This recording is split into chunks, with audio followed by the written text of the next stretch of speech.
यांचा असून महाराज अभंगाच्या माध्यमातून परमार्थाला उपयुक्त असलेलं जे चित्त आहे ते चित्त भगवंताच्या चरणी लीन झाल्यानंतर ही सृष्टी सगळी आनंदमय होते.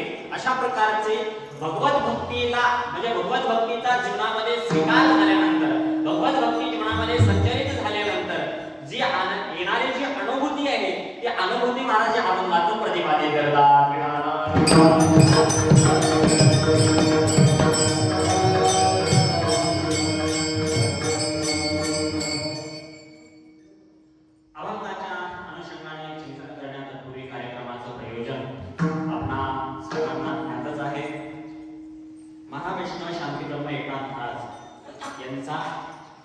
षष्टीचा उत्सव आहे म्हणजे त्यांच्या जलसमाधीचा उत्सव या ठिकाणी आपण संपन्न करत आहोत आणि त्या अनुषंगाने होत असलेले हे भगवत चिंतन त्यासाठी उपस्थित असलेले सर्व ग्रामस्थ भजनी मंडळ आदरणीय श्री हरिभक्त आश्रम महाराज चाटे गावातील सर्व भजनी मंडळ असतील सर्वांच्या उपस्थितीमध्ये ही सेवा आपण या ठिकाणी पार पाडणार आहोत. खरं म्हणजे शांतीप्रभू एकनाथ महाराजांच्या बाबतीत बोलायचं झाल्यानंतर महाराष्ट्राची भूमी ही संतांची भूमी म्हणून ओळखली जाते आणि अनेक संत होऊन गेले या महाराष्ट्राच्या भूमीमध्ये. पण एकनाथ महाराजांच्या बाबतीत जर बघितलं तर अगदी एक वैभवशाली जीवन ऐश्वर्य संपन्न जीवन जर कोणाचं असेल तर ते शांतीप्रभू एकनाथ महाराजांचं आहे. शांती महाराजांच्या जीवनामध्ये एकनाथ महाराजांच्या जीवनामध्ये जर डोकावून पाहिलं तर असे आगळे वेगळे काही वैशिष्ट्य त्यांच्या म्हणजे जीवनामध्ये महाराज पाहायला मिळतात. विशेषत्वानं ते पाहायला मिळतात. कारण त्यांचं जर जीवन पाहिलं त्यांचा संसार जर पाहिला ना प्रपंच तर तो इतर संतांपेक्षा वेगळा पाहायला आपल्याला मिळतो. ठीक आहे. प्रपंच देखना परमार्थात देखनाच होताच होता पण शांतीप्रभू एकनाथ महाराजांचा प्रपंच देखील कसा होता अत्यंत देखना होता आणि सकल संतांनी जे महत् कार्य केलं ते कार्य करत साधू महात्मा भूतलावर येतो ते महत् कार्य करण्याकरताच येतो.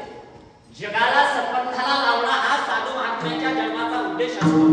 हे करत असताना जगाला भक्तिपंथाला लावत असताना ज्या साधू महात्म्याने अनेक साहित्य रचना जी केली ना त्याच्यामध्ये जर विपुल साहित्य रचना जर कोणाची असेल संत साहित्य जर कोणाचं असेल तर ते शांती ब्रह्म एकनाथ महाराजांचंच आहे.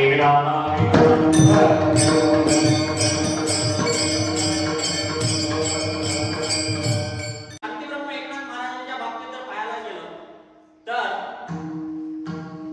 खूप काही साहित्य संपदा लिहिली महाराज. एक तर अभंग गाथा आहेच, एकादश स्कंदावरती श्रीमद भागवताच्या एकादश स्कंदावरती त्याने टीका करून भागवत अशा प्रकारचा ग्रंथ लिहिला. ज्या ग्रंथाचं विशेषत्व सांगत असताना असं म्हटलं जातं, बरोबर आहे म्हणतात, त्यांचे वाचिता भागवत जीव होती जीवनमुक्त. ऐका ना, भागवताचा जो आलेख आहे, भागवताची भाषा पहा महाराज कशी आहे.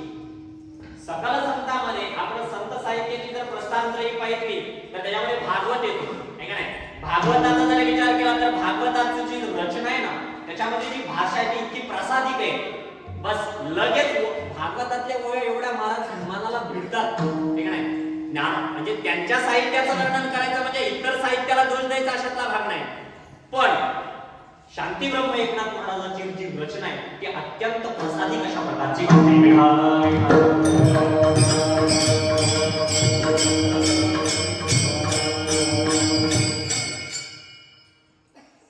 आणि एकनाथ महाराजांच्या बाबतीत जर पाहिजे तर एकनाथ महाराज अशा सिंहासनावरती आरूढ आहेत महाराज की जे साधू म्हटलं की साधूकडे अनेक प्रकारचे सद्गुण असतात. जो सर्व सद्गुणाने युक्त असतो तो साधू असतो ना. साधूच्या ठिकाणी सगळे दैव संपत्ती असते महाराज. दैवी संपत्तीच्या बाबतीत बोलत असताना भगवान श्रीकृष्णाने 16व्या अध्यायामध्ये दैवी संपत्ती सांगितली.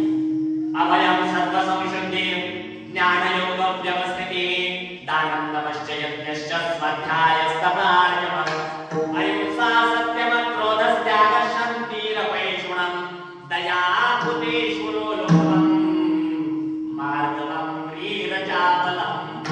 अशा प्रकारची 36 दैवी गुण सांगितली. ते साधूकडे असतात. पण एवढे 36 गुण असतात का हो? नाही नाही महाराज. आओ, साधू महात्मा म्हणजे सद्गुणांची खाणच असते. सगळ्या प्रकारचे सद्गुण साधूच्या ठिकाणी एकत्रित झालेले असतात.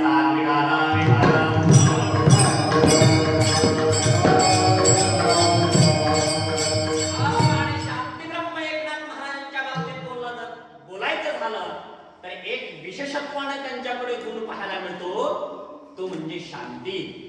कारण शांतीच्या सिंहासनावरती आरूढ झालेला एकमेव महात्मा जर कोण असेल तर ते म्हणजे शांती ब्रह्म एकनाथ महाराज आहे. म्हणून सगळ्या संतांमधलं जे स्थान आहे ना कोणाचं, एकनाथ बाबांचं, ते आगळं वेगळे.